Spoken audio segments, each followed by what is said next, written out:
In Little Fish, a disease spreads throughout the world, causing people to gradually lose all of their memories, including everything from learned skills to their own loved ones. This is an intimate science fiction story that entered the world during a very real pandemic. Let's take a look.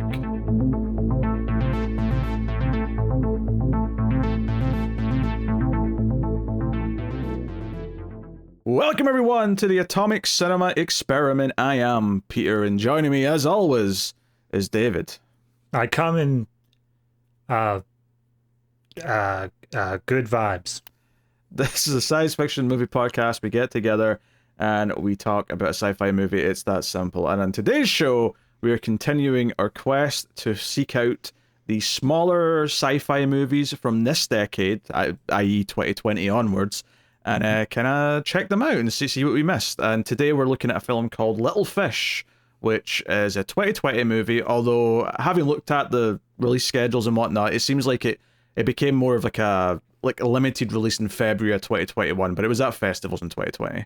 This was absolutely one of those movies that on any sort of books, it's always going to have a little asterisk that says affected by the COVID-19 pandemic.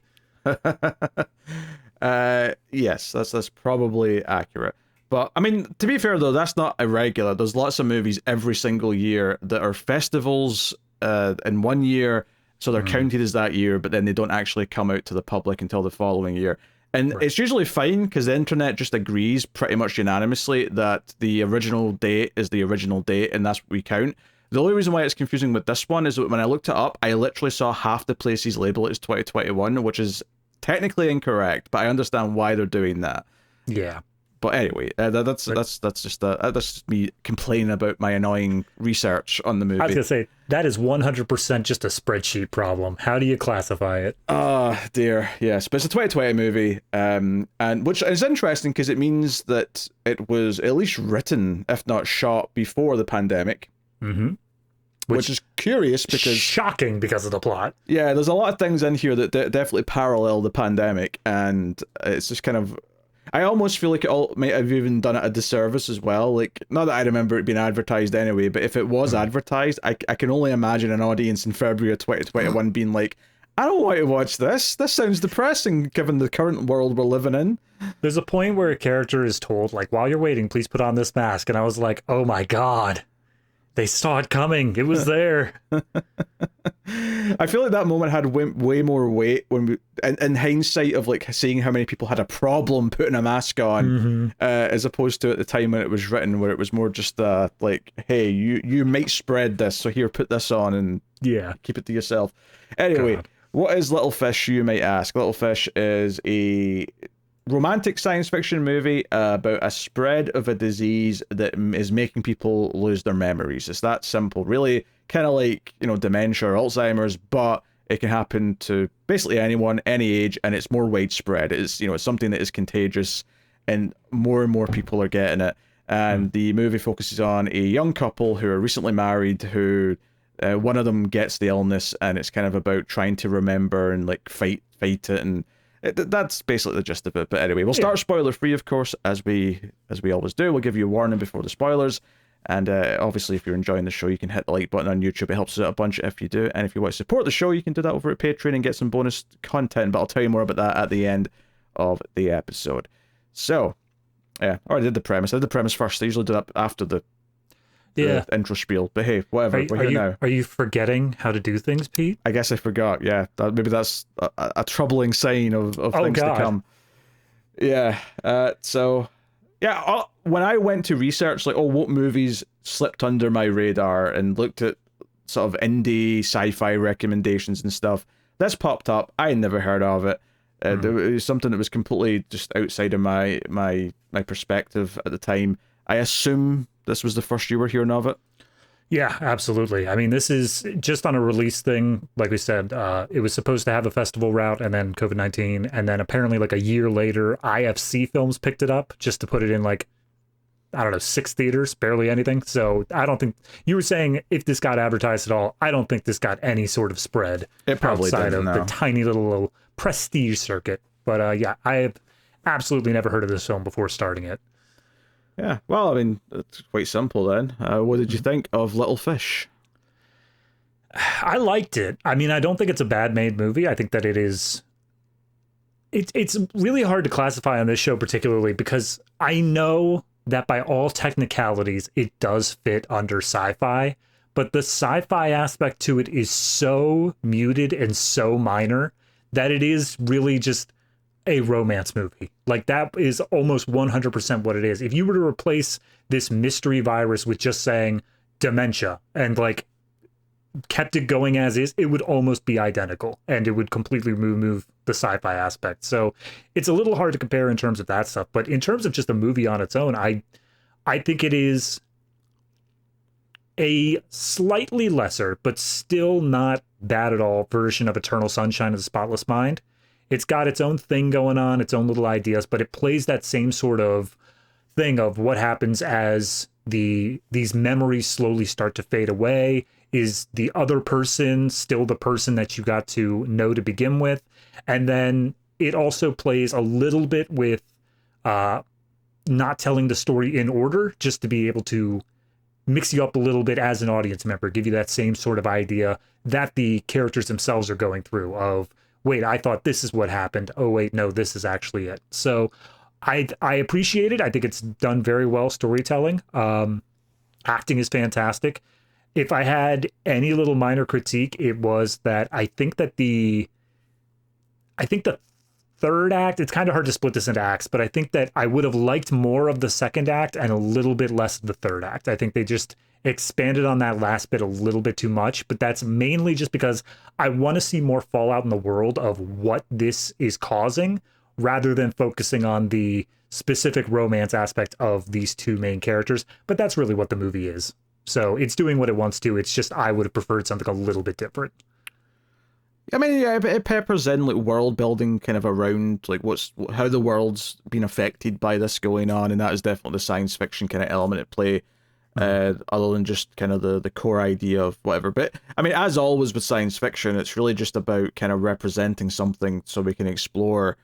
And I think, you know, I was kind of like, my head was going back and forwards throughout the movies to what exactly this is talking about, and it's not about the pandemic because it was written before that, right. So you know, all of that can go out the window, even if it does feel like it's hitting on some of that. It was more for me, I think it just for me represented the idea of like not that the characters are falling out of love with each other, but the idea of when a relationship starts to break down and you start to forget like what made you happy about the other person, you know, it's almost like making all that literal of like losing the memories, losing what about the other person made you fall for them in the first place.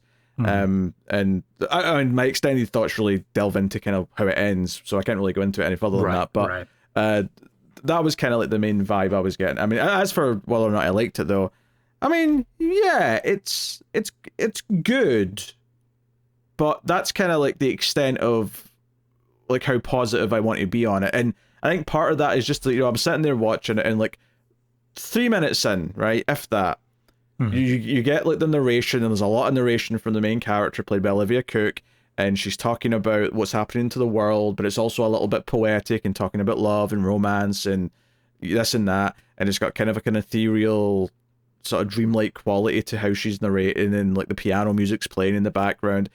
So a couple of minutes in, I think like I knew what this movie was, and there was no surprise for me for the rest of the film as to what this is, or the tone that this is, or how it's going to pull its punches or throw its punches even. Right. And I think nothing really kind of woke me up out of, oh, this is exactly what this is. And maybe because it does feel like a lesser Eternal Sunshine, or even just something as simple as like the opening scene, which we will not talk about. I know it's weird to say the opening scene's a spoiler, but I feel like the opening scene is kind of like hinting at a lot of things that I feel like if you even mention it, we're kind of admitting to this or that. Yeah. So I will just say the opening scene, I very quickly went, I bet this, and I was right. Like I was exactly right about something about the very start of the movie, and it never did anything to surprise me or make me feel like, oh, it's more fulfilling because I guessed that, or it's more fulfilling. It always kind of did exactly what I guess this almost feels like more of an insult than I mean it to be, but it really does feel like a film shouldn't had a good idea and they're really excited about it, and they did a good job making it. Like everything in it is like it's well acted, it's fairly well directed. It's maybe a little bit one note tonally and a bit one note emotionally, right? It never really sort of swerves up and down too much, I don't think, but it's still fairly well handled in terms of like its aesthetic, and it's very consistent. But ultimately, I don't think that the idea was as exciting as the filmmaker thought it was. Or at least certainly isn't now. Maybe if this was made 30 years ago, it might have blown our minds a bit more. Right. But, you know, in a post-Eternal Sunshine world, in a post... what other movies? I mean, hell, even Strawberry Mansion, which we did, I would argue, there's a little bit kind of spring...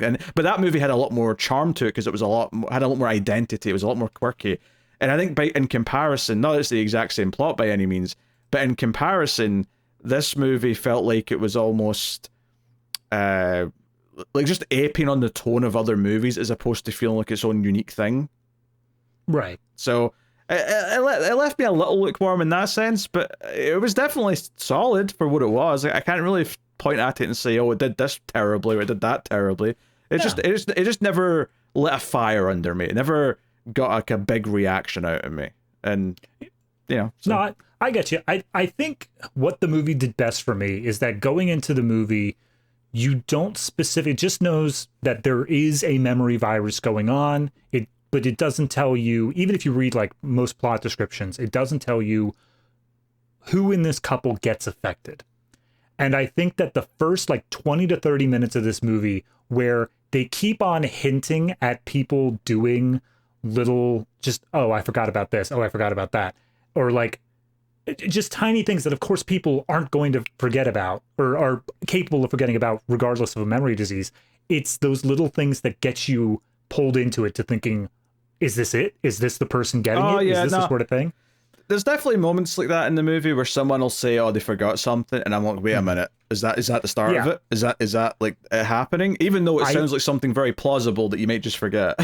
I know that you said that it has nothing to do with like the COVID thing, but it absolutely reminded me. It's the equivalent of a cough when COVID was that bad. Yeah. Like it was the idea of you forget something. Is this it? Do I finally have it? Is this going to be the end of me? Sort of idea. Yeah, no. If anything, mechanically, that's the most interesting thing it does, because it's the thing that it recontextualizes a simple thing of like, oh, I forgot where my car keys are, into oh, is that the start of a major plot development? And it does have some weight to it once it gets going, because you kind of like understand like that there is no coming back from this. It's kind of like you're destined to you're doomed for this eventuality where you completely forget everything. It either takes some time, although it is also made clear that for some people it's like an instant hit. It's just like, oh, that's it, you're just gone immediately. Just you wake up that morning, you're feeling fine, and then boom, end of day, you don't know what you're doing there. Yeah, but for some people it's more like a gradual thing, like, oh, you'll forget this one detail about one thing, and then this one detail about another thing, and then over time the bigger things start to go at the people you know, the places you live, so on and so on. They also they explicitly put out at one point that it isn't linear. It isn't like, oh, most recent memories go out first. It is kind of this spread. The things that are theoretically most important to you, like the things that you've lived with your whole life, like your name and whatnot, usually you keep on to that, but there are characters in this movie that lose that as well, so it's not a one-to-one by any means. Yeah. So, you know, I think there's some interesting ideas that are brought up that come from this that maybe could have like been explored a little bit more. Like I won't say what it is, but there's like a second couple who are friends to the main couple, and they have some kind of like things that happen because of this illness. And I thought, that it feels like there's more to explore with that type of situation, and the movie never really feels like it's interested in doing any more with it other than just, hey, this is one possibility, this is how bad it can get. Yeah, I mean, it really does come down to an idea of any sort of epidemic, whether you're talking about, you know, the COVID epidemic. The movie itself even at one point brings up the AIDS epidemic from the 80s. Because at the time, that was the most recent thing that was comparable. Yeah, exactly. But like it also manages to work, is that, you know, with COVID, as much as it was, you know, deadly to a lot of people, it wasn't an inherent death sentence. It wasn't something where everyone who got it was definitely going to reach the end of their life because of it. AIDS was a lot more comparative to that. It is something where once you get it, that's kind of it. Like, you have it and it's going to affect you until the day you die. So I think that it making that comparison showed that it did want to bring up these bigger ideas, these larger things of, okay, how are these different people dealing with it? And like you said, there is a lot of background elements to this movie of showing culture as a whole, like the idea that at one point we see the government is setting up like checkpoints for missing persons, because once you lose your memory, you just kind of wander off. Like, you don't know why you're in your current house, so you just go missing. So I like those smaller elements as they're brought up, but I do think that having a more personal touch to it, being able to explore it via secondary means, would have done a lot more to this, of getting me to get more attached to, here's what's going to happen and here's how badly it's going to impact, you know? Yeah, I could have done, I think, with a little bit more of like how it's affecting the world, and maybe like not even. It's not that I wanted to lose its focus, because I get the core of the movie is the main couple and like their like romance and their love for each other, and that's what the main focus was always going to be, and I don't think that should be taken away, because that is what the whole movie's about. But I do wonder if maybe occasionally it would have been worth, like, because you said it was hard to break this down into acts, and I kind of agree, and I think part of that is maybe also one of my other problems with it, is that I had a hard time feeling a sense of structure, momentum to it, because while technically, okay, once one of them has the condition and theoretically it's getting worse, there's a moment in this movie where they're setting something up, and I thought it was going to be the climax, just because it felt like, oh, I think we're about there. And then I checked the time and went, oh no, there's 25 more minutes left. I guess it's not the climax. I guess there's more to do.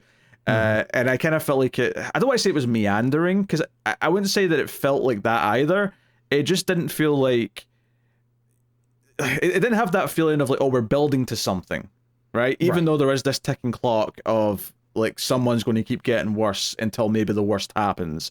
And that is meant to be what the ticking clock is. Maybe more of an emphasis on that. Maybe more some. I don't know. There's just It could have had just a little bit more bite to it. Like, obviously, it's very sentimental, right? And that's kind of what it's going for, and that's completely fine. It just could have used a bit more bite, because this is, don't get me wrong, this is much better than, say, remember, what was that movie? Spaceman with Adam Sandler, right? Remember how that was doing all the broken up memories and the narration, and it was meant to be going for this dreamlike quality. This is much better handled than that, but I don't think it elevates itself to like, oh, this is actually something that I'm going to want to come back to and like feel like it hit me hard or anything like that. I think the thing that hits me hardest in terms of the idea of lesser Eternal Sunshine is this: every once in a while, they would dive into the more quirky editing styles and the more unique shot compositions to show not only how the memories are being lost, but also how they can be altered over time, and how like someone struggling to remember something are represented as well. I think that Eternal Sunshine does that fantastically and very, very strongly throughout. Whereas this one, it feels like it flirts with it over and over again, but it never quite commits to, here's a strong way of representing this. It's always just a little flourish once in a while. Yeah. Yeah, I guess maybe that's why also I think we're partly wanting them to explore more of the fact that everyone's going through this, because Eternal Sunshine already perfected the one-on-one version of it. So the world all being affected by this and going through it would be what makes this movie stands out. It'd be what makes it different. It'd be, hey, this is why it's not just to be compared to that movie, but ultimately because it never really goes beyond the scope, other than a couple of hints here or there of what's happening in the rest of the world. It never feels like it sort of gets away from that comparison, which ultimately, we're making for a good reason. And it's been a while since I've seen Eternal Sunshine. It is something we plan to do in sometime in the next year, but it's not the first time we've brought it up in the last few weeks, actually, talking about movies. So I just have to bring this up as long as we're talking about Eternal Sunshine, is I was watching this movie with my fiance, and I mentioned like, oh, it's kind of a lot like Eternal Sunshine. And she's like, oh yeah, I remember watching that with you. And I just turned to look at her. I'm like, we never watched that together. And she's like, oh, I must be thinking something else. But because we're watching the movie about faulty memory, I'm sitting there like, oh God, what's happening? She watched that with another person. No, it turns out she was actually thinking of Everything Everywhere All at Once. It's just the really long title she was mixing up. Yeah, they're not like alike at all. No, they're not. Once I described different. the movie, she's like, oh yeah, I don't remember Jim Carrey being in that one. Yeah, but pretty different from what's his face? Oh, I forgot her name. Michelle Yeoh? Thank you, Michelle Yeoh. That's what I was trying to Yes. think of. Yeah, another thing that's in this movie, which again, and maybe this feeds into just again the wider world of it, but they casually kind of throw out this little mention that some people are getting tattoos to help them remember stuff, and I went, oh, memento shit. People are doing memento shit to help them remember things, and I'm like, I want to see like. Memento was one man trying to deal with memory loss. How, like, what crazy ideas do people come up with when everyone's trying to think of solutions? That's one of those tiny little flourishes that I really liked, is in the tattoo parlor when we do get there at one point, they have a little sign on the wall saying 80% off of like ID tattoos. And they specifically say like, we'll include your name, an emergency contact, and your home address. And I'm like, I think it just said memory tattoos. Yeah, there was like, it was, but the idea is that they're getting so much business for this type of tattoo that they can just offer a big, huge discount for it because everyone's needing them. And that's, again, that's such a nice little flourish. That's such a tiny little thing that if they expanded on that and made this, as much as I'm going to hate this comparison here, make this like the Threads sort of thing for this memory loss virus. Show me how it affects a bunch of different people and how it really starts breaking it down. I think that having it focus on the romance of these two characters is theoretically possible, but like, memory loss and the loss of self is something that they explore here, but they don't really get across in this movie how absolutely terrifying it is. Like, there's this idea that they get to later on in the movie where they start to like come to peace with it and they start working their way through it and like coming up with systems and all that. But like, I don't think that this movie ever really fully dives into the idea that like you wake up and you don't know who you are. And that's something that is so rife with being able to explore that and being able to really dive into all of the consequences that comes from. I would have liked to have seen it more deeper than just, and here's how these two specifically deal with it. I want to see like multiple different ways of people dealing with it. Some people do better than others. Some people completely crash. But yeah, no, it just comes back to that idea of I would have liked to seen more of society rather than just this pure, these two and their romantic focus. Yeah, which, I mean, I think you can still explore all that just through two characters, admittedly. Like, as much as I'm saying I want to see the wider world, I don't think that having more characters going through it is what you need necessarily. Sure. That makes it more of an ensemble, but you can... Because you know, I think it's true to say that while the characters in this are scared of what's happening, I don't know if I ever got, like, dread or this idea of this impending doom. Like, there's definitely a countdown element to it, and they kind of represent that in a kind of a way that's meant to pull on some heartstrings as opposed to, but again, that kind of sums up the movie as a whole, is that everything's designed to pull on heartstrings as opposed to be like a cerebral look at the reality of this. Like, that's just that's the focus the movie wants to have, and I can respect that that's the choice they make, but ultimately the other movie kind of already did that, and it was basically perfect, so it's kind of tough to compete on the same grounds there. Yeah, and again, I think that in terms of a romance, you're saying it's tugging on the heartstrings. I think it does well as a romance film, because the core of the story basically comes down to, do we love somebody because of who they inherently are, or do we love somebody because of like the shared experiences and like the version that they learn themselves to be? Do you know what's bugging me? Is that exact question was something that came up in a different movie, not recently, and it's bugging me. I can't remember that specific idea. Do you love someone for who they are or because of the memories you shared together? Okay. I don't know if we watched it together, but I can't remember. No, I don't know either. I don't think so. I think it's going further back than that. But it's bugging me that I can't think of what that came from, because I definitely have heard that general idea provoked in a movie before, maybe a TV show, but like, either way, I've definitely heard it before. Yeah, but what I'm getting at is, I think that from a romantic perspective, if you ditch the sci-fi and the cerebral desires for it, if you just view it from, is this a solid romance story between these two characters, as they explored that question of, you know, why do they love each other? How do they love each other? Can it keep going despite this thing? I think it's solid. I think that it really does do a good job of getting that point across. The only issue I have with it is that because of it being such an interesting idea that I want that cerebral aspect to it, I want to see the larger world at whole, it kind of lowers down my opinion on the romance by the time we hit the end, and it's just almost all encompassing on the romance aspect of it. We kind of lose the rest of the world because we're just wholly focused on their own independent thing. Yeah. Spoilers. I think it's time for spoilers. I don't know how much more we can say without... The only other stuff I'll say is that I don't think there's really a bad performance in this movie. It is a very small cast. I'd say there's only like there's the two leads and then two secondary characters, but I don't think anybody gives like a bad performance here. I think they all do a very good job. No, that's fair. Olivia Cooke, of course, is Emma, the female lead, and then the male lead is Jude, played by Jack O'Connell, who I think I mainly know from a miniseries on Netflix called Lawless, which was very good. It was a Western miniseries. Okay. He was on seasons 3 and 4 of Skins. That's where I last saw him. But he was very young there. Yeah, I never watched that, so that's news to me. Then the other couple, I don't know who these two people are, although the guy kind of looks familiar, Raul Castillo. Same. I looked at him and I was like, God, I know you, but where? Yeah. However, the lady in the second couple, Samantha, is played by Soko. So I'm assuming she's like a magician or something, because who else has like one name? Apparently, yes, she's a singer. I don't have anything beyond that. Like, you know, that's the sort of thing. I saw just the name Soko and went, well, that sounds like someone famous that I just don't know. Yeah. Because I've never heard of her, but fair enough. In 2007, Soko achieved a hit single in Denmark with the personal anecdotal song, I'll Kill Her. Okay. All right. Fair enough. Big hit to the Danes. Yep. All right. All right. Spoilers for Little Fish, You Have Been Warned. As long as we're doing spoilers, did you guys on Screams cover Smile 2 yet? Not yet, no.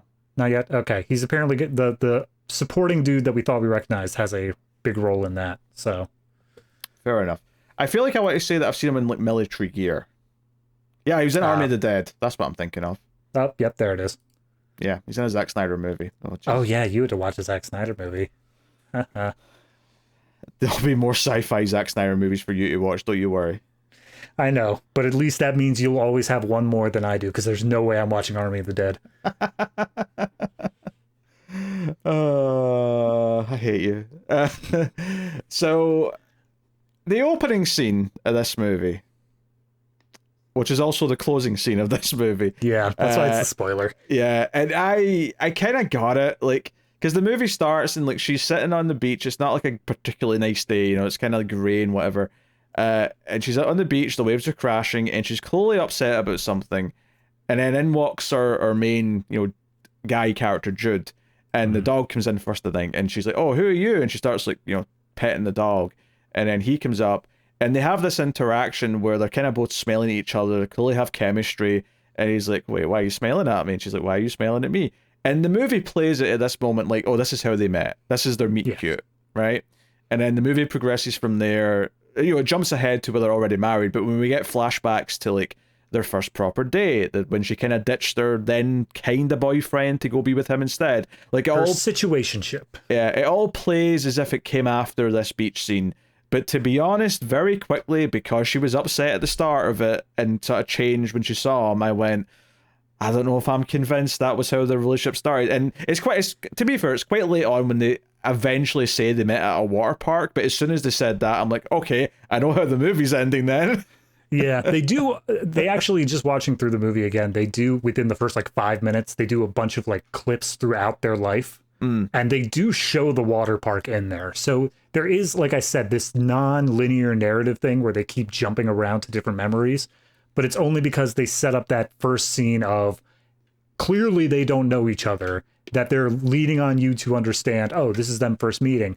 But because you and I both know how these stories go, yeah, it's pretty obvious that it's a little bait and switch there. Yeah, but I mean, the rest of the movie is all about how the fact that they're scared that one day they won't recognize each other. So then, like, it's not that much of a stretch to then jump to, oh, that scene at the start is them recognizing, well, there's them not recognizing each other, but feeling a kinship because they've been, you know, it's played on that idea.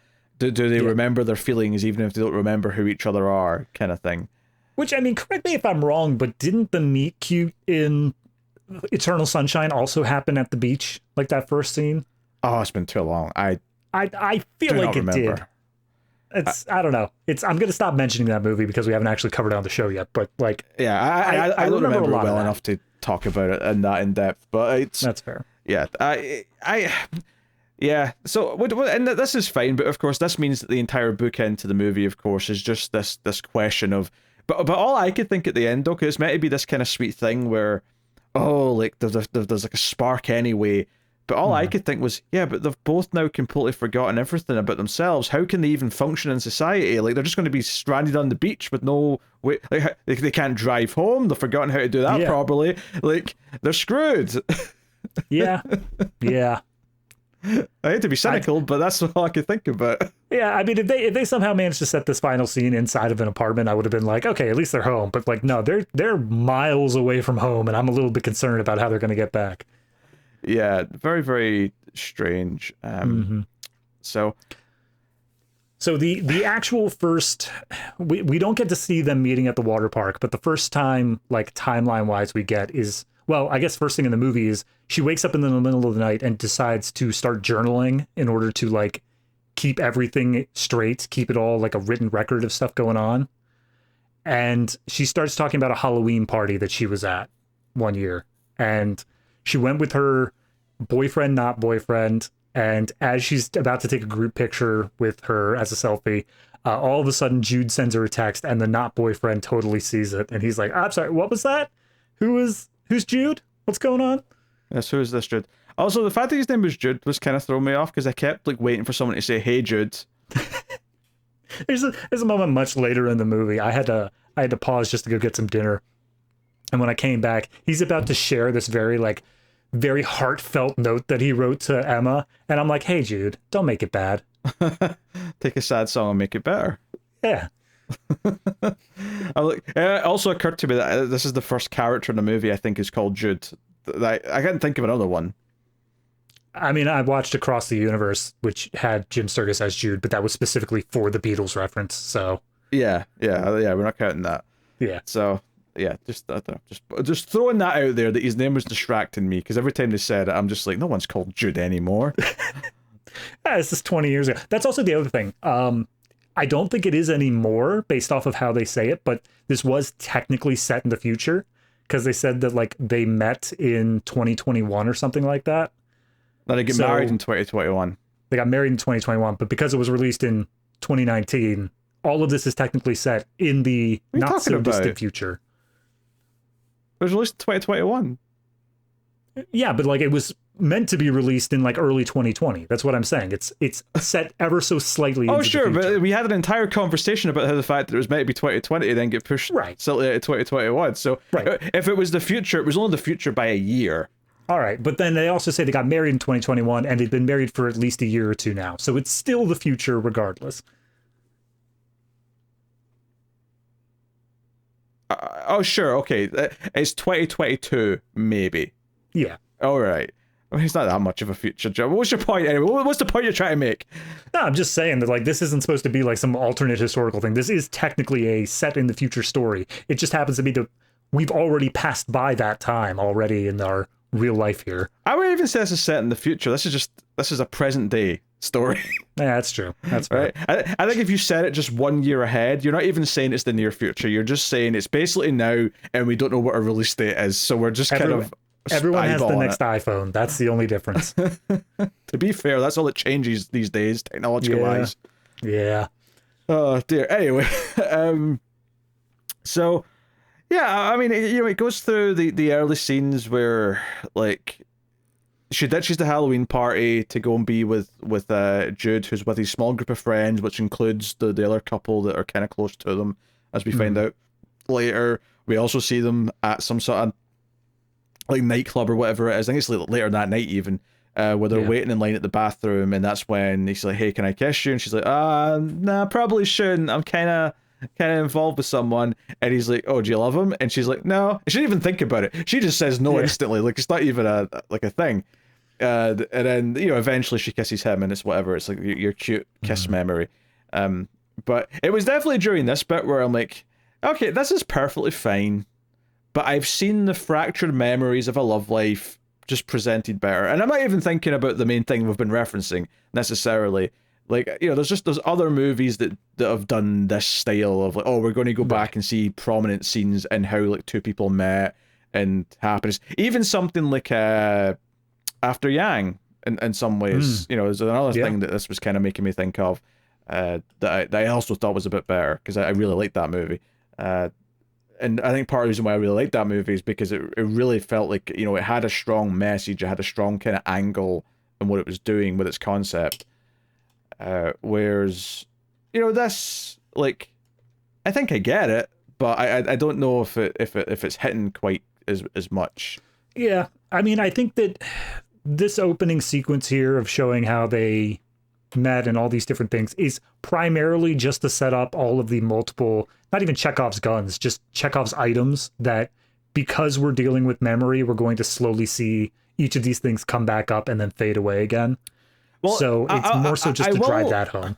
I mean, kind of, but I will give it some credit here that it kind of did some things that didn't feel like they were being overly in my face with setting things up.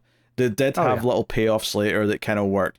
For example, when she goes to meet him and his friends, and they're at whatever apartment they're staying at, and it's at the they're on the balcony, which is at the corner of this building that's at the corner of the street, and it's got kind of a rounded corner, right? It's this sort of cylindrical kind of shape, and she looks up, and it has a whole scene here where she sort of like shouts up at them, and he says, "Hey, come up here," and she's like, "Oh, which way is it?" And it's a nothing moment, and it feels natural. But they do a nice little payoff to this much later when he's losing his memory, which we've not said yet. He's the one that's losing his memory. Yes. Where they're walking past the street, and at this point it's getting quite bad, and he's forgetting stuff a lot. And he just sort of stops and looks to the side and goes, "Oh, hey, have we been here before?" And she just kind of gets sad and says no, because she doesn't want to upset him. And then the reverse shot, it reveals a wide shot, and it's that corner building. And I thought, oh, you know what? They did a good job of making that building memorable without feeling that they were trying to set it up for me to remember it. And I think that's worth something. Like, I think there's a few little subtle or nice things like that in the movie where they set something up that's going to be forgotten later by him, and it kind of lands well enough when he does forget it. We're going, okay, I clearly remember this. I know that's a detail that he's got wrong, or that's something that's left his memory. And I think to the point though where I almost thought they were too good with it at points in some ways. Like, obviously the big ones you want to have be clear to the audience, but I was almost thinking, like, should there be little things I should be like really paying attention for as an audience member? Yeah. And the feeling I got by the end is that there was nothing cool and sneaky that, was there to set stuff up that I missed. Maybe there was, and I literally just missed it. But I was kind of thinking, oh, this is the sort of movie where I feel like it's prime for like, oh, this could be such a satisfying rewatch when you go back and realize there's all these things that were either incorrect or misleading or whatever. And I didn't get the vibe that it was doing that. Like, it felt like the 3 or 4 big examples of, oh, we've just revealed that this thing has changed or this thing's left his memory. They all sort of hit with a very kind of like, no, we're making sure the audience knows this. We're going to like telegraph it. We're going to like have a big reaction, and we're going to make it clear. I kind of got that same vibe. I thought at the beginning of the story, there's a few little hints, like we said, that they aren't letting on which one is the one who's affected immediately, and they do very small little things to say, like, both of them are forgetting stuff, but like normal human forgetting stuff, nothing to do with the virus. Yeah. I thought the big reveal was going to be that Emma, had been forgetting stuff all along. Like, she had it for longer, but she was taking like a much longer time. She was slower. But like some of the memories that she was asserting at the beginning would come back, and she'd be saying them differently. Like, they would be things that like weren't actually true at the first point, and we'd get some follow up on that. Well, that's not quite what I was thinking. I was thinking that her accounts that she was telling us were just wrong.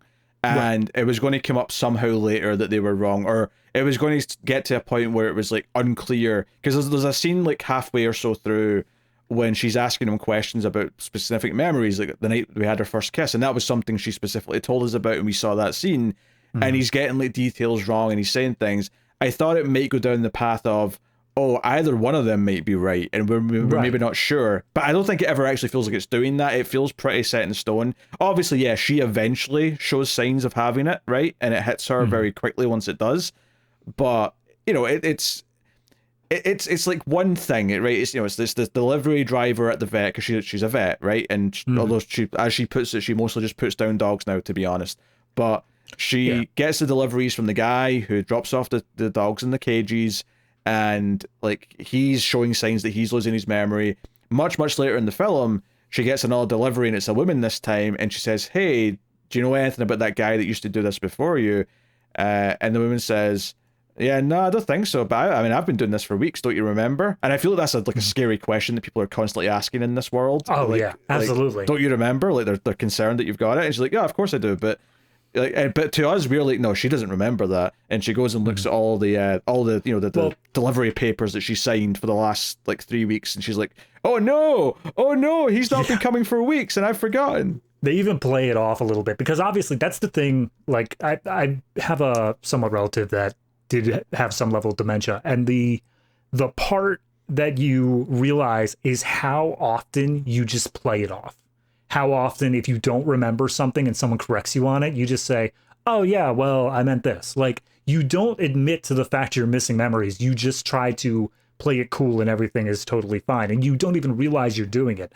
I like that scene when she's talking to the new delivery driver, where she's like, don't you remember I picked you up? And she's like, oh yeah, of course I remember. I was just wondering how the other guy was doing. And like, you almost believe it for a second as an audience member, until she goes and checks the papers very quickly, and you're like, oh, okay, she didn't know that at all. Yeah. And then it's kind of clear at that point where we're going at the end. Like, obviously, he's going to go first, probably, because he's been suffering from it for a while. But she did set up earlier that it can hit some people very suddenly, where it's not this like gradual thing. It just hits you like a truck. Yep. So, I mean, it is actually tough to go through this one, because it does, like, the structure is lacking. So it's harder to kind of break it down and sort of say various things. It'd probably be easier to just sort of discuss how they handle different ideas within the story. Mean, there is a flow to a few things that are worth bringing up. I'd say the first thing that I want to say is that in between the sequences of like the delivery driver showing up and then the introduction where we get their backstory and all that, there is a little subsequence where Emma basically explains, here's how it began. And she walks through, like, there's a guy who was like jogging at night, and she was running a marathon and didn't know it ended. And it was just tiny things at first, until it ended up being like a plane or something crashed. Yeah, pilot forgot how to fly a plane. Right. And that's where then everyone started getting more panicked. They called it NIA, which is like neuroinflammatory something. So that's the disease, and they realized, there's no cure, nothing like that. No one knows what's going on, and everyone's just kind of panicking about it. Yeah. So that's the gist of that. Yeah. And then the other big thing early on, of course, is like, when one of them first has like because we see them have this debate on the bus, and one of the things they do in the movie is her job as a vet to put down the dogs, is that we see her renumbering, like all the dogs' cages have whiteboards above them, and she's trying to phone around and see if they can find, whoever the dog belongs to come and pick them up. Right. But the idea is that they all have a countdown where they're only allowed to be here for 2 weeks or whatever it is. So as she wipes out the number, and she replaces it with one digit lower, and then she gets to the end of the row, and the one that only had 1 day left is now a 0, and it's like she has to put that dog down, and it clearly takes a toll on her. But it's this idea that like we're all on a countdown till particularly, and again, it's like in the movie, it's because this disease gets you and you're on a countdown till it's time you're completely gone. But it kind of stands in for life in general. We're all eventually going to die. There is this countdown quality to all of our lives. But so it sets up that, and that leads to a debate that she has with him on the bus, where she wants to adopt maybe a couple of dogs that are going to die because she feels terrible about it. And he's like, we don't have room. Like, we can't. We already have the one dog. We got Blue. We really can. But then that night, when they're preparing dinner, he just casually says, oh, it's a shame. Maybe we should adopt one of those dogs. Like, it's a crying shame. Down so many of them nowadays. And she just like freezes with fear. And that's the reveal that he's now got it. He's going through it. So I love that moment too, because he thinks that he's messing, or that she's messing with him. Yeah. Like, he's like, haha, very funny. Yeah, you said we had this conversation, but we definitely didn't. She's like, no, dude, we had this conversation. What, do you remember my name? Do you remember anything else? And he starts freaking out a bit, and it's, tensions are high, but they realize we need to figure out what we should do about this now. Yeah, and it's just before this part actually they kind of like set up that his friend, the other guy Ben, he had it first, right? And he went through it, and it's been kind of a challenge, and his girlfriend's been struggling dealing with him going through this, and it's been tough for him because he was in a band, he plays music, he plays bass guitar, and he's actually forgotten how to play bass properly, or at the very least, the very first thing that he asked for was, once he knew he had it, he's like, let me record all of my songs before I go and forget how to play. And by the time they get around to it, he's already kind of forgotten. So they're trying to figure out ways around that. Yeah, that's actually what leads to the tattoo, is they get the notes for the song that he's doing like tattooed on his arm. So yeah, like they play with that, and obviously later on we see some places where that goes with that character. Namely that when he generally just forgets who his girlfriend is, like he ends up getting scared that she's in the house, so he starts like trying to stab her with a knife. And we don't see this; we kind of just see the aftermath of it, where she's alive. Yeah, our main characters are called round, and she's freaking out and like distraught and in a panic and crying, and they're trying to talk him down, and it's just all this very, like kind of heartbreaking. And again, it's hard not to think of just dementia and stuff like that, and extreme cases of that kind of thing. And it's also a thing where apparently him and her, Ben and Samantha, have been together even longer than he's known Jude, but he forgot about her before he forgot about Jude. Because Jude comes in and he's like, oh yeah, Jude, this crazy bitch was in my house and I had no idea who she was. And he's like, dude, check your chest. You got a tattoo with her name on it. Like, you've been together for a while now. Yeah. And it's emotional. It's a deeply emotional scene to see him realize like how far he's gone in his own right, but also on Samantha's side where she realizes like this is only going to keep happening. Like, I can't live with this, despite the fact that she loves him so deeply. She's not able to stay a place where she may be unsafe now. Yeah, she doesn't really know how she can even deal with this like going forward. And then the other big thing that sort of goes on once Jude has got this and Emma's really trying to look into it, is that there's apparently clinical trials and all that, and she actually goes to kind of opt him into it. He doesn't know about it. She goes herself, joins the queue, and she's asking questions. Well, it seems like she's just walking down the street, and then she just hears someone say like, all right, people who actually have it to my left, people who are representing others to my right. And she asks the nurse there, like, is this a cure? Do you have a cure? And it's like, nope, just clinical trials. No, I got the impression that she went there intentionally. I don't think it was she's just walking there. I think she went down to see this specifically. That's fair. I thought, she seemed like she was pretty naive as to what was even going on there. So when she approached the line and then had to ask the nurse what was going on, I didn't think she knew at all what was going on, but maybe you're right. No, she didn't ask what was going on, though. She asked, like, does this work? Like, is it going to cure someone? And she says, it's just a trial. It sounds more like she's trying to cope, like the copium, as the kids say, right? She's just trying to ask, is this genuinely going to work? And I'm like, the whole point of a trial is that they're testing something that might work. Like, that's kind of, it's kind of implied in the name, but it sounds like she's just trying to, like, cling to some kind of hope. So, but sure enough, she signs him up for it. She gets the call. They go down, and ultimately, he is scared out of it by the doctors when they're talking to him, because they start describing the procedure that basically involves prodding at his brain through his mouth, and it all sounds very unpleasant. And apparently, there's risks of side effects such as blindness, paralysis, things like that can get in the way of living. Yeah. So he's not. I get his paranoia of it. I get his fear of it. Like, especially when you're in the early stages and he doesn't feel like he's missing that much of his life right now. But it is one of those things where, having now actually been through a pandemic, if there were just like an actual cure, I understand the people who are also like, okay, but like, let's go ahead and try it. Let's just do it. And then hopefully things won't get worse.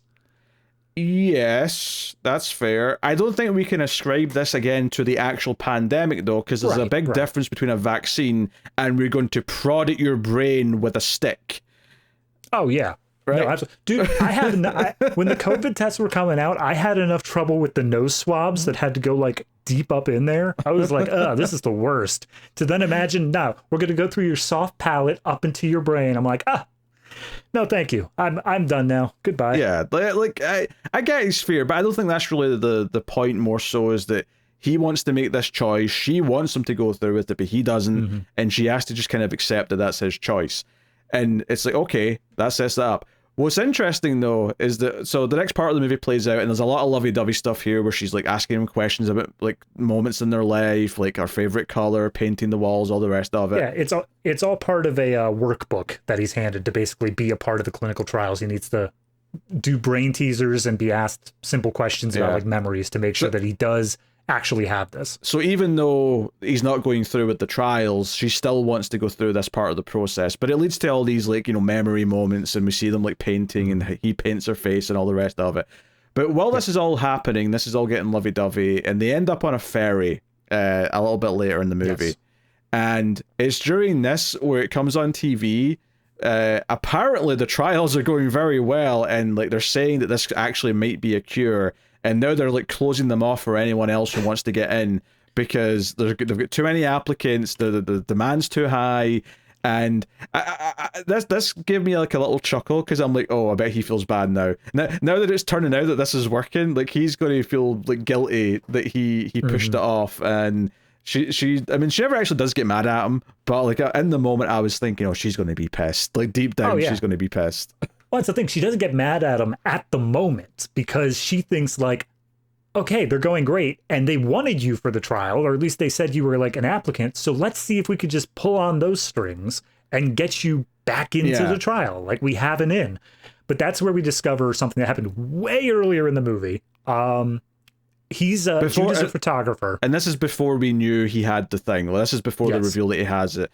He's a photographer. He does wedding photos. There's a lot of types of photos, to be fair. But I think on that day in particular, he's doing photographs for a wedding. And on the way to the wedding, he ran into an old friend, an old band buddy, and they go to catch up. And he ends up running late for the wedding. Now, in the moment, you're not really sure why he's late, although I would suspect maybe he forgot he had what he was going to. It's definitely supposed to play up for the memory thing, because the guy comes in, he's like, you're an hour late. We were supposed to take, the girl's getting ready. And he's like, I'm sorry, I have no excuse. And you're like, do you have no excuse because what you did was wrong, or do you have no excuse because you don't know why you're late? Yeah, it plays on the idea that, oh, maybe he just got caught up catching up with the friend and then, like, ended up late. But obviously, yeah, we're questioning everything because of the premise of the movie. Yeah. But apparently the friend is also, like, a major rocker and, like, was a party dude along with Jude back in the day. Jude's been clean for, like, 5 years now, but the friend was not. Yes. And it turns out they don't want him for the trial anymore because he's got cocaine in his system. And Emma gets really upset about it and says, wait, have you been lying to me about this? Have you been doing drugs? And he's like, no, I swear, like, I've been clean for 5 years. And then he stops and he remembers the moment of meeting the friend. He doesn't remember anything else about it, but he's like, oh, he's a bad influence. If there's any time where I might have done something that would be in my system, it would have been then. And it's kind of like a little reveal of, like, oh, that happened earlier on, and he genuinely had no idea that he'd done it for the rest of the movie up until this point. And now he's just, I mean, to be honest, he doesn't even know for sure. He's just speculating. But it's the only thing that makes sense at this point is that he genuinely just doesn't remember being in the situation where he did that. So it's a heartbreaking little scene there, because that was their last hope. They didn't have anything else to go on. We do get a little montage after that sequence, though, after the cure is announced to be very positive. It looks like the trials are going well, where not only are there massive amounts of riots, there's, like, a military presence that's defending the place because people keep trying to break in, but apparently there was also a viral video from a doctor at one point that described the procedure in detail on a YouTube video, and people start trying to do home brain surgery to try to cure themselves. Yes. And obviously, to begin with, Jude didn't want to do it at all, but once things start getting pretty bad, where he's having to remind himself with Polaroids, again, very Memento, about who his wife is when he wakes up, and there's one scene where he, like, there's a knock at the door and she goes to answer and it's him, and he's like, thank God, I've knocked on every door in this street, like, trying to find, like, where I live. Like, he doesn't know. And then it turns out he had it on a notepad in his pocket and he just forgot that was there as well. So I'm like, remember Sammy Jenkins, remember Sammy Jenkins. But anyway, yeah, that's the issue. And that's the one part that I think we brought up in the Memento review when we did that on Collector's Cut, was, like, if you don't have your shirt off, you can't see the tattoos. How do you remember the things if you can't see them? And the ID has the notepad in his pocket. It's like, okay, but he still has to remember he has the notepad. And you just run into this vicious circle. You have to hope he finds it. Like, he checks his pockets. Yeah. On instinct kind of thing. Yeah. But no, the one bit that leads just before that is they're working through the notebook or whatever, and they are trying to go through the memories of him remembering their wedding. And he's just getting like every detail wrong, every single thing about it. He's like, oh, you were wearing a white dress. And she's like, nope, I was wearing blue. It's like, who was at the wedding? And we see, again, one of those little stylistic bits is we see people shaking hands with him at the wedding, but their faces are like blurred out with a lens flare. So he's not actually able to see who it is that's there. And he's just struggling, trying to reach for any memory there. But the other major bit, and this is where the title of the movie actually comes from, is Little Fish. It is to represent their engagement. I can't believe we didn't get to why it's called Little Fish yet. Yeah. So basically, it wasn't like a planned proposal. He just kind of ended up proposing when they were in a pet shop looking at fish, and she basically immediately said yes. Right? They hug, and then he goes, "Oh wait, no, I don't have a ring," and she says, "Buy me a fish." And they also both end up getting fish tattoos on their ankles, to represent their engagement. So that's why the movie's called Little Fish, and it's a motif that keeps coming back once it's set up in the movie. I think they also bring up the fish in that scene as an idea of, here's a fish, he's just in the moment, and obviously there's that idea that goldfish have like a 3-second long memory or something like that. So it's this idea of, which apparently is a myth, but they can run with it as much as they want for the sake of theming. But I think that is a nice little idea of, okay, this fish represents us, that's the thing, and then you see him forget about the fish, and he's later on in the movie he sees the tattoo and he's like, oh wow, what's this tattoo mean? And you see her face just fall, like, it's, you got a matching one, it's just the thing we've got, don't worry about it. Yeah, I mean, the thing he says about the fish specifically is that, like, you make me feel like that, and she's like a fish, and it means no, you make me feel like there's nothing else going on in the world and it's just us in the moment.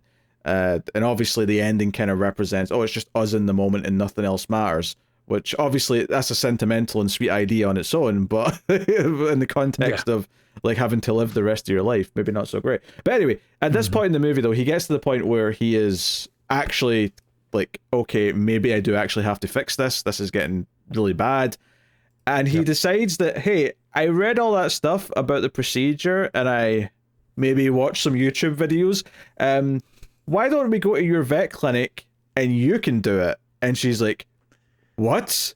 I like the resounding no, I'm not gonna do that. And he's like, no, you're gonna be great, you're gonna be fine, trust me, we're good. And she's like, no. Look, don't get me wrong, being a vet means that she's probably going to do a better attempt than anyone else doing it at home, but still not qualified for brain surgery. Look, I can at least understand that she'd want to give it an attempt and that he'd want it as well. At this point, it makes sense. However, I do think the idea of saying, oh, you're a vet, you're qualified to some extent, like, I'm glad she at least pushed back on that. She's like, no, I am not. This is an entirely different level of things. Look, she's... I would argue that because it involves putting a syringe in somewhere, at the very least she does that on a regular basis. Yeah, but when she does that, it's to kill the dogs. Like, clearly that's not something that's going to result in a healthy, happy patient afterwards. Like, I'm just saying she's got steady hands. That's all I'm saying. That's true. That's fine. That's the other thing that got me, is that, like, you have to assume that these people are knocked out. And she tries to do that. She's like, let me give you something. He's like, no, I want to be awake. It's like, bro, you are going to flinch. And you need to understand this is a 3-inch needle up in your brainstem. You got to have something to knock you out, man. Yeah, so they're at the vet when they're doing this, of course, and you hear all the dogs barking in the background. And again, the dog cage is being this countdown, and this idea of they're trying to stave off the eventual death. No, I mean, it's not a literal death, but it's thematically it's a death because he's going to be gone. Now this is the segment that you were saying felt like the climax, right? Yeah. When they were like breaking in, well, not breaking in, she's got keys, but when they were sneaking into her vet after hours to do this, I thought, oh, this is definitely the climax. And then I checked and it was only an hour 15 and there's like another 25 minutes left. And I'm like, oh, okay, I guess there's more. So, no, yes. I felt the same. I felt like this was going to be the moment where they do it, and then we're going to leave it on sort of an ambiguous note as to whether or not it worked. Yeah, I was also thinking ambiguous. Yeah, but of course, I suppose when I had that thought, I was forgetting what the opening scene was, because for most of the movie, I was convinced we were going to end with the opening scene, and sure enough, that's exactly what we did. And she never tells him that she's got it, because obviously by the end of the movie, it's after this where she finds out. Well, there's an intermediary sequence where he gets up, he's like, hey, I want to go on a road trip. They go out to some cabin and they have a genuinely good time. Like they manage to forget everything that's going on, and it almost seems like he has managed to recover to some extent. But then at that night at the cabin, he sits down and he's like, hey, I woke up this morning and I didn't recognize you. And like, I had to look at the Polaroids. I had to understand like what was going on. And so I'm writing this in order to tell you what's going on. Does she know about her having it yet at this point? No, not at this point. After this, okay. Yep. That being said, one other thing we skipped over is that there's a little running subplot where her mom, who lives in England, also has it, and she's just not been able to get out there because she's been dealing with Jude's stuff. Oh. So every once in a while she'll get a call from her mom or like from someone representing her mom saying like, yeah, she's in the hospital. She's forgot pretty much everything. Well, they probably have to like, all the pilots have to like, I imagine there's like 4 pilots in every plane now, just in case like 2 people forget how to fly the plane. So well, I think they said planes are grounded at one point. So yeah. But it sounds like there's some, because she said she had a ticket booked for like 3 weeks away. Oh yeah. She never goes on that flight, but like clearly there are some plane flights. It's just a lot less because they have to like have all these redundancies for pilots. I would have to imagine that there's a bunch, like you have to have like now a vouching for system where like someone is able to say this is the person they claim to be, and then they have to also go in reverse and say, and I know this person who is my relative or whatever, to be able to say that they are mentally sound. But just in case it hits suddenly on the... I mean, I know typically there's 2 pilots, there's a co-pilot, but I feel like in this world you'd want at least 4 in case... You want as many pilots as there are engines on the plane. There's one point when I think they're going to the vet sequence, and I think they take an Uber because they're both sitting in the back seat of a car. So it's either a taxi or an Uber. And I was like, that industry needs to be shut down immediately. Like, there is no way that should still be going at all. The world still has to spin. Society still has to function. Capitalism has to keep crunching. Got to keep making that dough. But yeah, no, immediately after the cabin thing, we see them driving home. We get that thing with the checkpoint for missing purses. But then that's the moment where she gets the delivery from the new woman. And then she realizes, oh, God, I have it, too. And she doesn't let on. She doesn't tell Jude, or if she does tell Jude, he doesn't remember it. I mean, I don't think she wants him to worry, because I mean, to go back to that cabin scene, I don't want to gloss over it, because he wrote a letter that he wants to read to her, and he does a whole thing where she ends up crying. You know, the tears are streaming down her face by the end of the scene. He's basically giving her an out. He's basically saying, hey, look, I'm grateful for everything you've done for me, for the fact that you've kept me safe all this time, but like, if this is not how you want to do things, I get it. You've done enough. It's totally fine. And she basically just fawns on him and says like, no, of course, I still love you. I'm here for you. So yeah, but there's a lot of lovey-dove stuff mixed in where he's like, oh, like, you know, you've been here this whole time. You make me feel loved. You make me feel safe. He goes on a whole emotional speech. And one of the things he says is that I hope that in some way, somehow, I can like do the same for you. I can give you those same feelings of comfort.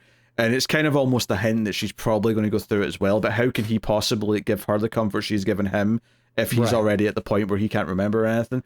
So that sets up kind of like where we're going with the last chunk of the movie. And ultimately, like, they wake up, you know, one morning, he's like, you know, getting ready to go out. And she's like, oh, you know, what's going on? He's like, oh, hey, I said we were going to go for a hike. Do you not remember that? And she's like, yeah, of course. I just thought you'd forget.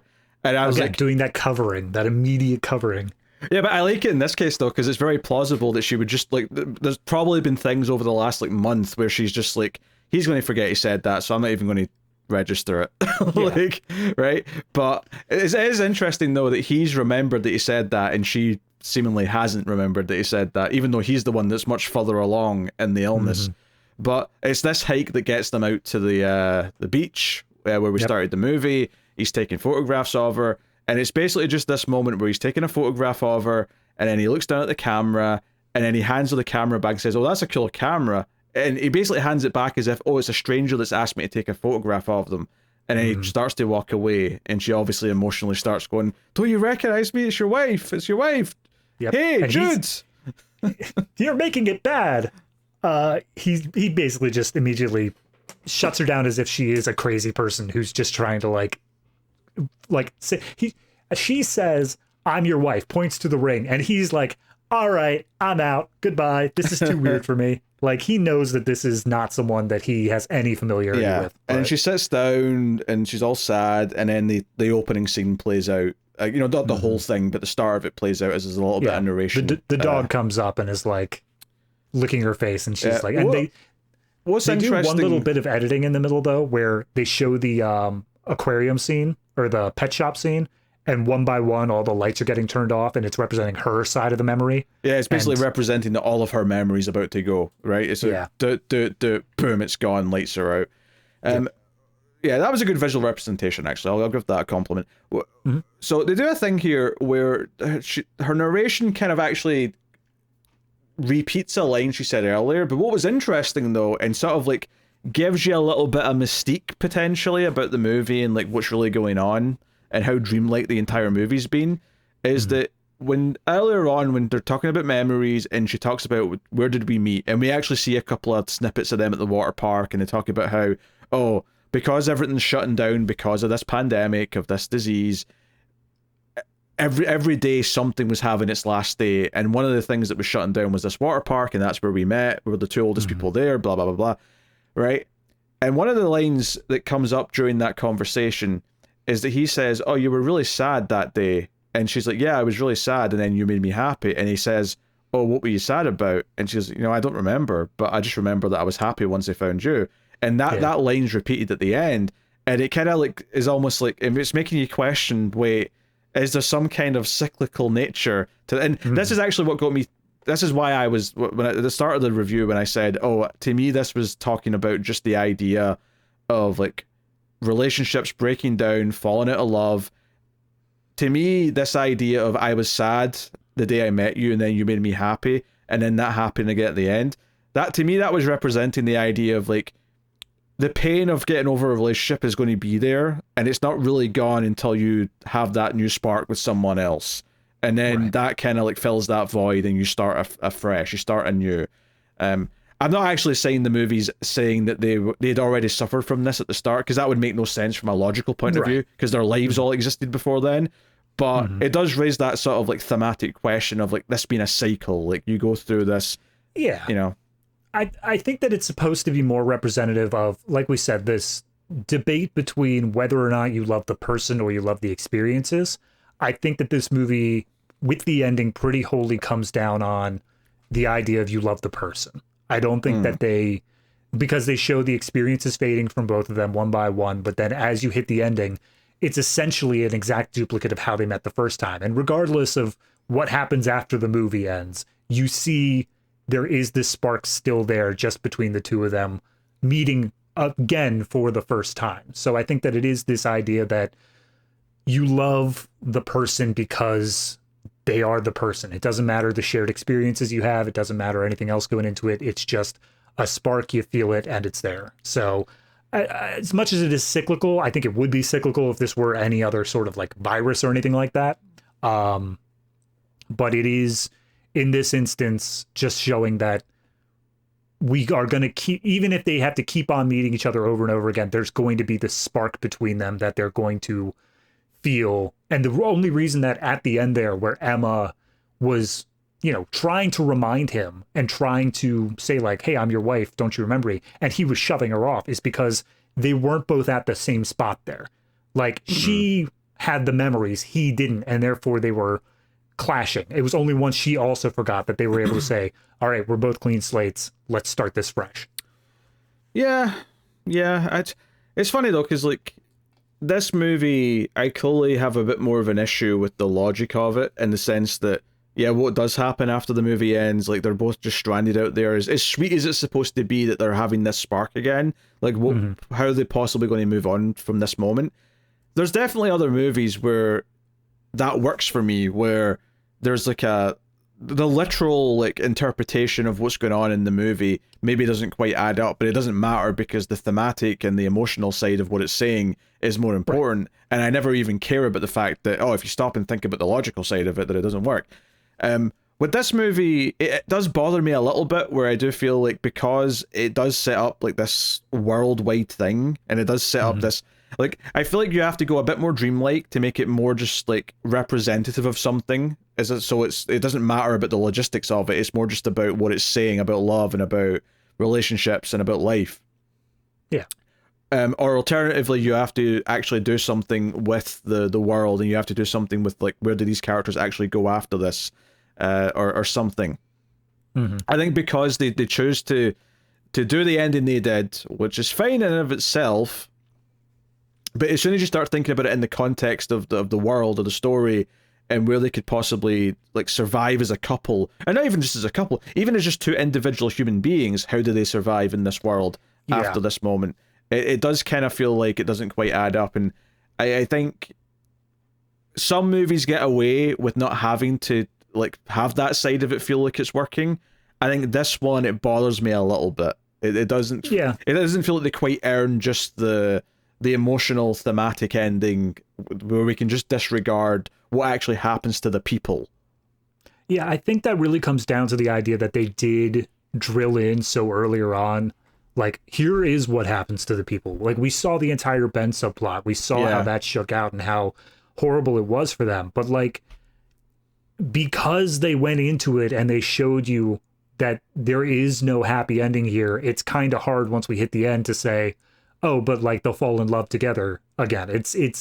It's just reminding you that there is always going to be a next step to that. And even when you look at it through the process of ignoring the Ben subplot, like, we saw how much effort went in over the last 20 minutes of the movie to dealing with the fact that Jude's surgery didn't work and he was just slowly getting worse. And like you said, that's where we got the subsequence of him like passing by the old apartment building and not recognizing it. That was, they even explicitly say, like, every day they go out into the city and he just keeps going to these places that he knows so familiarity to, but he doesn't recognize them. So he's able to take like brand new photos, and they play it as this. There's a sense of discovery thing over and over again. Yeah. I mean, at the very least, she should be counting her lucky chicken. She can keep telling the same jokes over and over again and get away with it. Every morning she wakes up with just that one joke that managed to crack him up. But no, I think that having those things, while does make for a more fleshed out movie, a more fleshed out universe, it comes at the consequence of your audience is thinking about that when we hit the end of the movie. And so you're kind of thinking, okay, but like, what do they do next? The issue that they showed that there was a blockade, a military blockade for missing persons, immediately that comes back to your mind of like, okay, they're going to just stumble their way off this beach, maybe together, maybe not, but like they're going to have to justify to the cops of who are they, how did they get here, sort of thing. Yeah, I think a couple of different things they could have done, even though this maybe is a bit clunky, is set up the idea that you're just losing the, like, you can make new memories, maybe once this has happened and you've hit that point where you've forgotten everything, from that point on you're still, like, it burns out. Yeah, you can make new memories. You just basically just started again at that point. Or you could say it specifically, this would change the premise a little bit, but it's specifically just forgetting the people in your life. But once that's over, you can start forming new memories again of people. So, yeah, because at least then you would say, oh, but well, they can still function, they can still go live their lives, and they're just sort of starting it afresh again. But I mean, obviously, I don't think the filmmakers really cared about dealing with that. I don't think they thought that was important. I think that they think that's antithetical. I think that they really want this disease to be recognized as the death of the person. Even if they're not physically dying, they want it to be recognized as, no, that person is dead. They are not, even if you see them still walking around, they are not the same person that you know, because the experiences is what makes the person that you know. Yeah, well, in that case, though, the ending just is not in any way happy, right? Not that I think it's meant to be a super happy ending. I think it's a tragedy. Yeah, absolutely. But like I think that final line is supposed to be a bit more in the middle, like a bit more, I guess, bittersweet, I suppose is the word I'd use for it. But yeah, I guess like I just didn't find that satisfying. Ultimately, is what I'm coming down on. Is that I didn't think that final like emotional point was enough to like hinge the movie on for me. Where I felt like, oh, that gave me an ending that kind of recontextualized the whole thing for me. And maybe part of the problem is that I kind of saw it coming from the start of the movie, that this is probably going to be how it ends. Yeah. I mean, I think I didn't need it to recontextualize anything for me. And I think even if you recognize it how it is at the beginning, you kind of just come to the end and you realize that it is a tragedy. Like, yes, these two people may share another day of happiness together. They can have that moment, but ultimately they are... It's the same as any other couple that's dying of diseases. Like, they're both going to end up dying and they're going to be separated from each other. That's the long and short of it. And it's not a happy moral there, but I think that that's kind of what we're exploring, is this idea of the death of the person, even if like they're still alive. The memories are what made them. So it's absolutely a tragedy. I don't think going into this with the idea of it being an uplifting or a changing the way you look at the rest of the movie with the ending, I just don't think that's what the filmmakers were going for. Yeah, but I think there is maybe an uplifting quality to the ending. Like that final idea that you fall in love with the person and not the memories is supposed to be uplifting, I think. I don't know. I think the fact they cut to black and the last line on a black screen is, and I can't remember why. Like, that's kind of a downer here. As much as it is them having like one last happy moment, the idea that they lost their entire love life before that moment and they're just coming into this fresh again is kind of a sad thought. The fact that their entire relationship is now just this one passing by moment on a beach. I think the problem is that ultimately it's meant to be more of like a...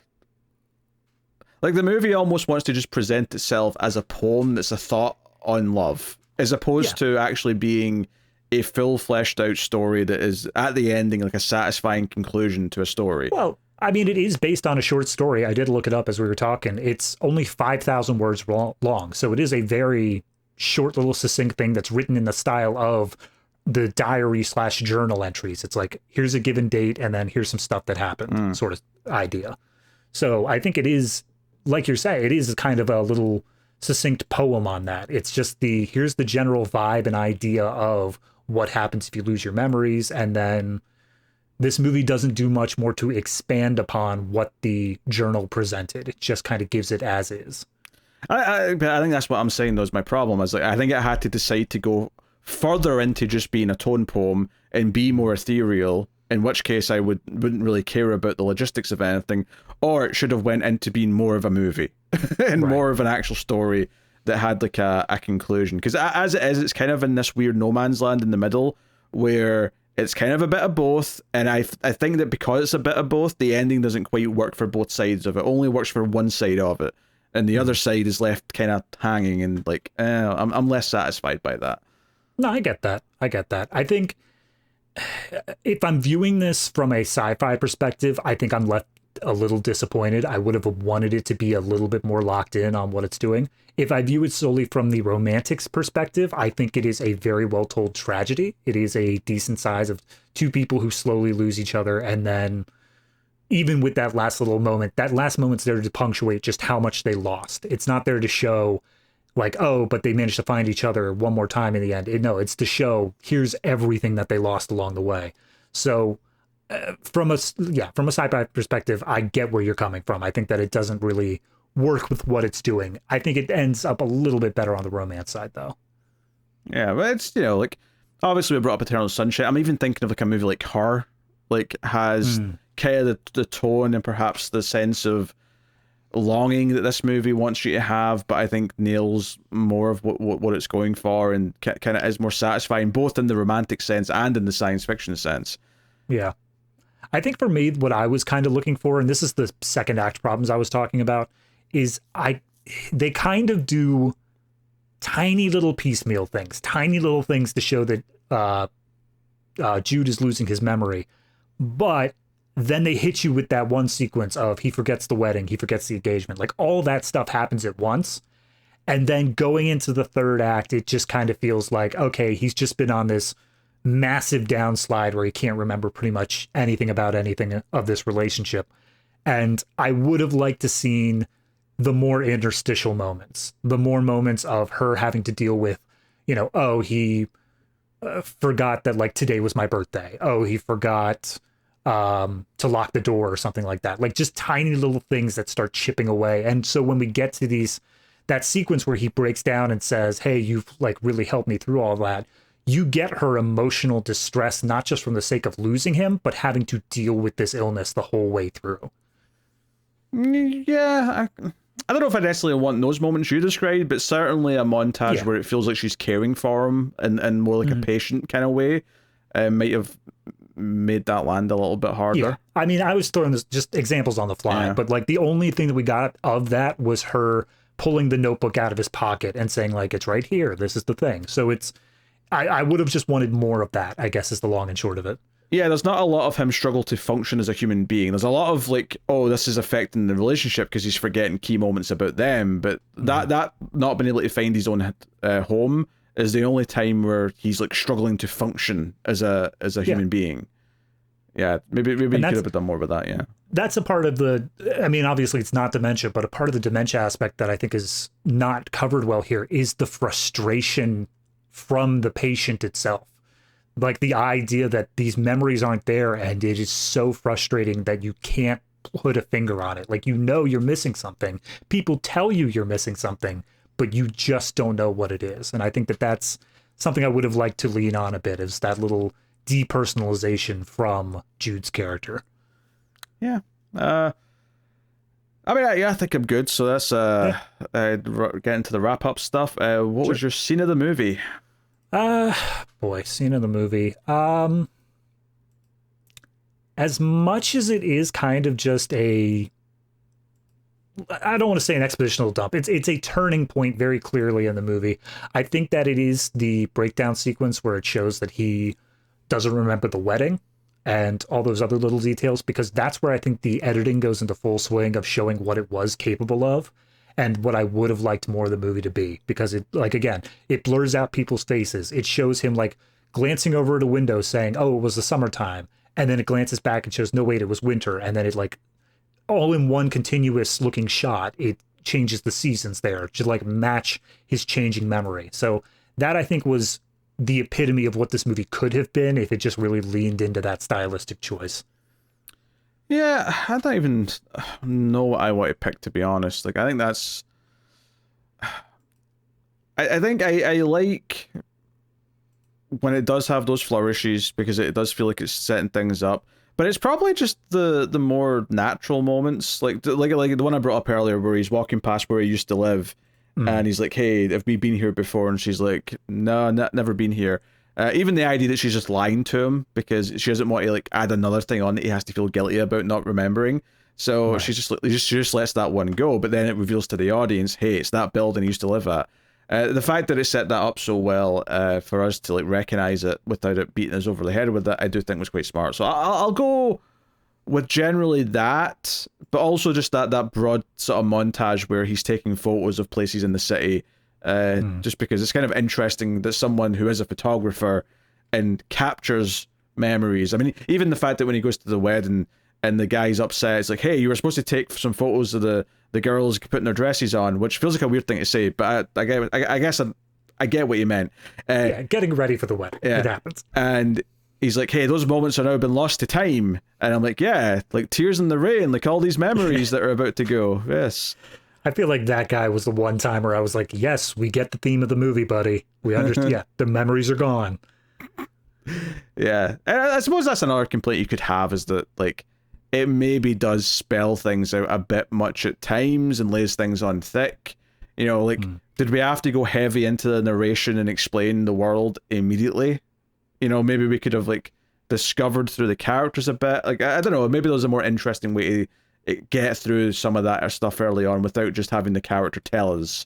Yeah, I mean, I think I'm fine with them skipping ahead and then just already being in the midst of the epidemic rather than it being us having a slow build of realizing like how the world is, just because that's an entirely different process. Like that slow build, that panic is an entirely different feeling to we're already in the midst of it and it could happen at any time.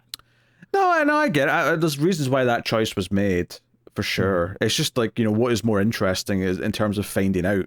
Is it just the character telling you in a bit of narration, or is it actually seeing things that we can sort of latch onto?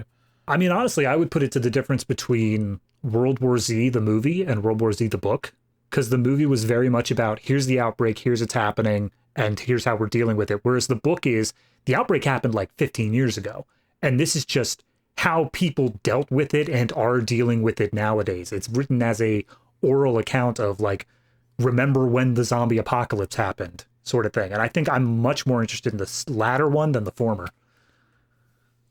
Sure, I guess. I mean, I'm not saying like focus on a ton of it, but maybe just instead of just having her say, here's some examples of what happened at first, what if you started the movie with an example, like one of the early examples of someone in an important job or position forgetting how to do what they're supposed to do, and what maybe happens because of that, and then kind of roll it into here we are later and everything that's happened because of that kind of thing. Yeah, I mean, I think even if you were to either have somebody at the Halloween party, like show like very early signs before anybody else was really like noticing it, or have like a family member, like have the mom plot be condensed and have that much earlier on. To be fair, they do set up that the memory thing already started before they met. They actually say that in the movie. Right.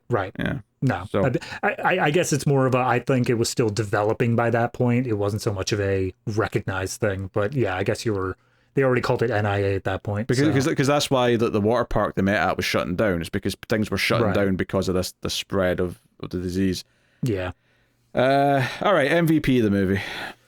I mean, it's a small cast. It's hard to really give it to any of the smaller characters, so it's either between Jude or Emma, and I think I'm gonna have to go with Jude. I think that he does a good job of presenting this idea of genuinely not knowing what's going on, having this little slips and stuff like that, and he plays it off very naturally. I think it's a very good performance from him.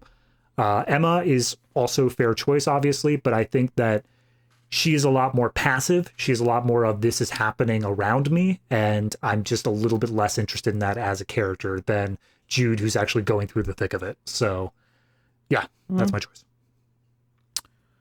Yeah, I mean, it really is just between those two, unless there's like a quirky pick, but I don't really have a quirky pick. Give it to Blue the dog. I'll give it to the fish. The little fish. The little fish. That's what it's called after all. Yep, the main character. I mean, I think his character inherently just gets a little bit more interesting stuff to do as a performance because he has to like play going through the situation. I feel like Olivia Cooke's character just gets emotional about it, and it's not that she has a bad performance, but the character is inherently more, I don't know, straightforward in that sense. Right. So plus she was in was it Ouija she was in that I hated, so I'm holding that against her. So that's fair. I'll go with Jude. That's just the final little, that just tipped the hat, shall we say. Yeah. Tipped the scales a bit. Her 2014 early filmography. That was too much. Yeah. Well, you know what? I wish I could forget those memories. Cooke. Oh God. I there's also sorry, I don't know if this one's actually horror or not. The Quiet Ones. Not seen that one. Not seen that? All right. It looks like it was reviewed pretty decently, so maybe that could make up for Ouija. I don't know what it would take to make up for Ouija, but more than one movie. All right, what are you rating Little Fish? Oh God. This is actually pretty tough for me. I think it is still a good quality movie. I don't think that, despite my disappointments to it, it didn't do anything that was really upsetting to me, and I was engaged with it the whole way through. There was nothing that, like, I was just waiting for the time to tick down. I think it did a good job pacing-wise. It set up its universe well enough. I don't think there was anything that just seemed conflicting information there. Oh, wait, I did see The Quiet Ones. I remember this now. Yeah, there you go. I could have told you what it was. As soon as I saw Jared Harris's face, I'm like, wait a minute, this seems vaguely familiar. Gotcha. Anyway, on you go. So yeah, no, I think I'm gonna give this at least a 7. I think I'll stop there. I think I'm just going to give this a flat 7. It's bordering on the 7.5 for me. It's nowhere near the 8. I'll give it that much. But I do think it is still a good movie. I think that if you're looking for just a little bit more of a different type of romance movie, something with obviously a tragedy in its own right, I think that it is a very well done piece. I think that the only thing it's missing is just that little extra oomph, as you were saying in the beginning, a little extra bite that would have gotten it a little more in my own personal favor. Yeah, you like it more than I do, clearly. I think it probably is a 6 for me. Okay. It's perfectly fine on a technical level. It looks solid enough. Performances are pretty decent.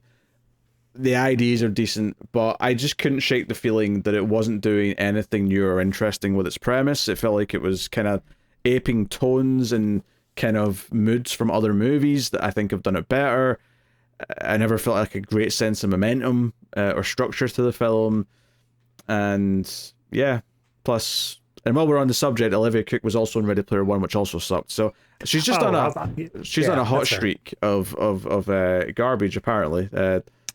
This is the best thing I've seen her in. I'll give her that.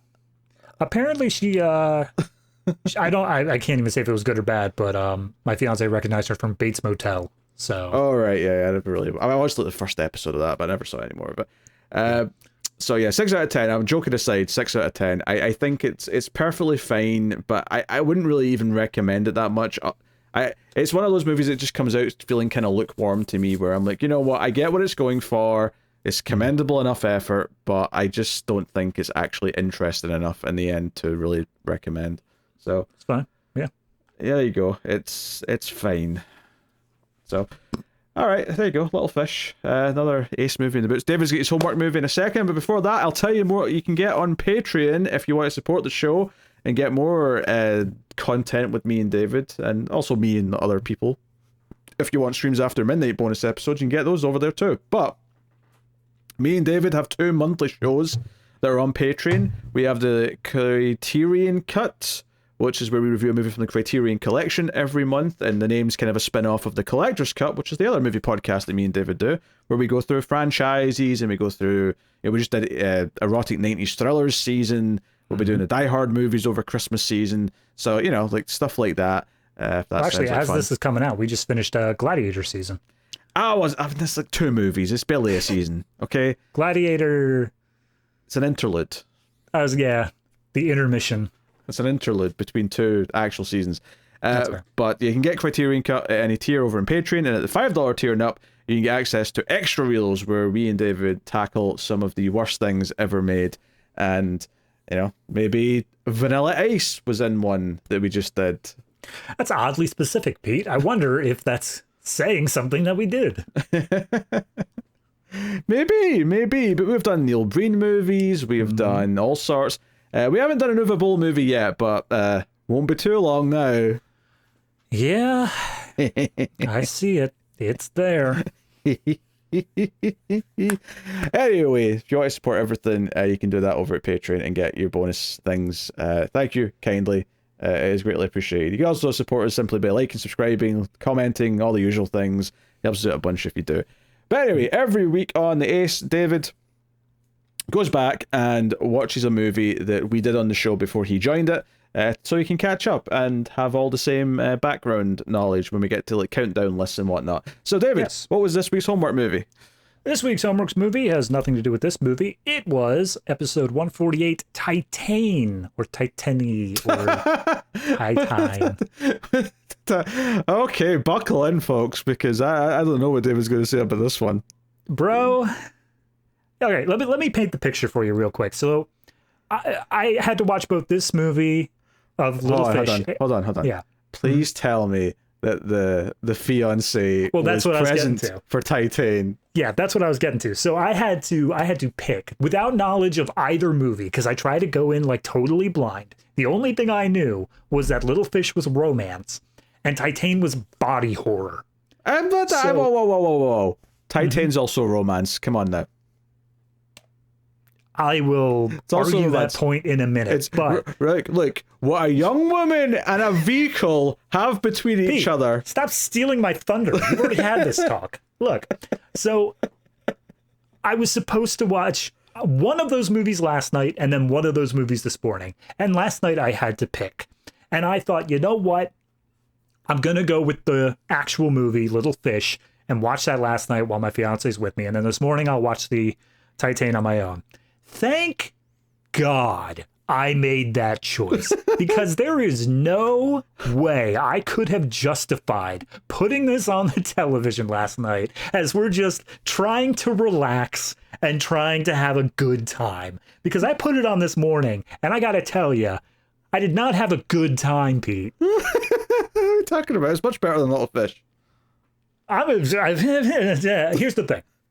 I think that you, with your horror background, you being used to this sort of thing, yeah, I think that like you would absolutely see this as better than Little Fish. Ratings wise, I see that you see this as better as Little Fish.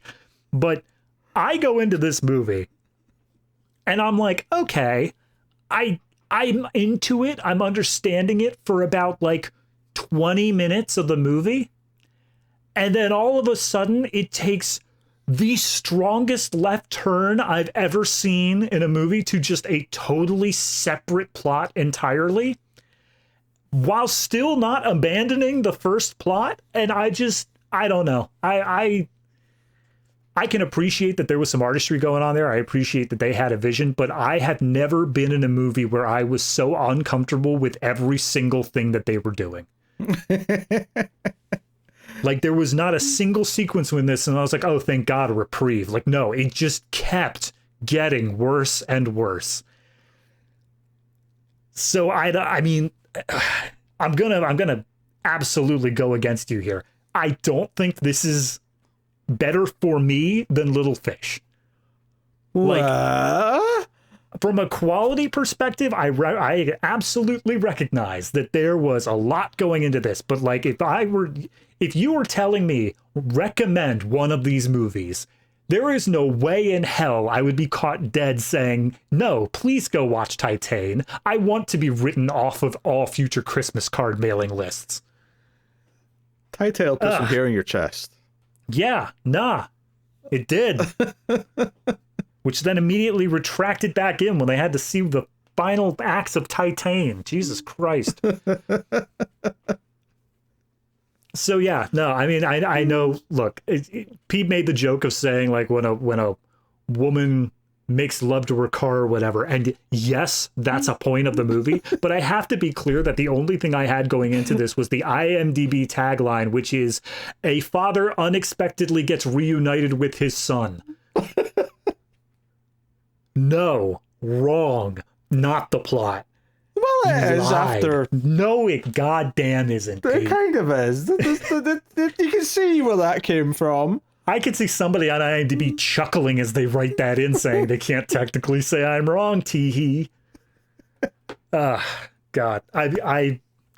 Not the worst part of it is that during one of the earliest scenes in the movie, which is a combination lesbian sex scene / murder, that's when my fiance walks in and is like, what are you watching? And I'm like, there's a lot. You've already missed this car sex scene. So I can't explain it. Oh, yes. If I can just get a nice string of you watching something embarrassing when she walks in, I'll be a happy man. There is a point in this movie, and mild spoilers, I guess, but there is a point in this movie where a character begins leaking motor oil, and I had to go do something, but I had to wait until that sequence was done, so that way I didn't have to pause with that sequence on screen. I'm going to give this movie a 6.5. I think it is good. I think there's quality to it, but I swear to God, I cannot recommend this movie without anybody knowing exactly what they're about to get into, or at least not in other company. Well, delightful, yeah. Little John. A feel-good Christmas story for everybody. All right, that's the show, everyone. Thank you very much for joining us. We'll see what we're doing next week. I mean, I can tell you, I suppose. I hadn't been telling you for a couple of episodes because we moved some things around. But yes, next week, in fact, we were still moving stuff around right before we filmed this episode. But next week we should be doing the recent vote winner, which is Universal Soldier. So we're shifting gears into a 90s actiony sci-fi movie. Yes. So we've done enough of the modern day quirky things. Let's go back to something that was pumped out by the industry. Don't worry, we'll get back to the quirk. We got something quirky lined up for after, but Universal Soldier is next. So thank you very much for joining us. We do appreciate it. Keep watching science fiction and computer at Salsa.